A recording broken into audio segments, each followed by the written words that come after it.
पाकिस्तान तहरीक इंसाफ माजी भुलाकर आगे बढ़ने के पैगामात देने लगी।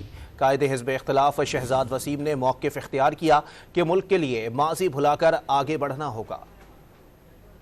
आइन कहता है 90 दिन के अंदर इलेक्शन।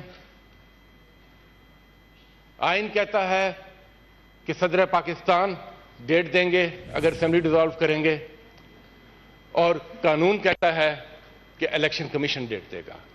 तो जब भी मुबहम कानून साजी होती है तो उससे ये इस किस्म के सवालात और पेचीदगियां जन्म लेती हैं। पाकिस्तान की तारीख में ये एक अनोखी हुकूमत थी, एक ऐसी हुकूमत जिसमें 11 जमातें शराकतदार थीं,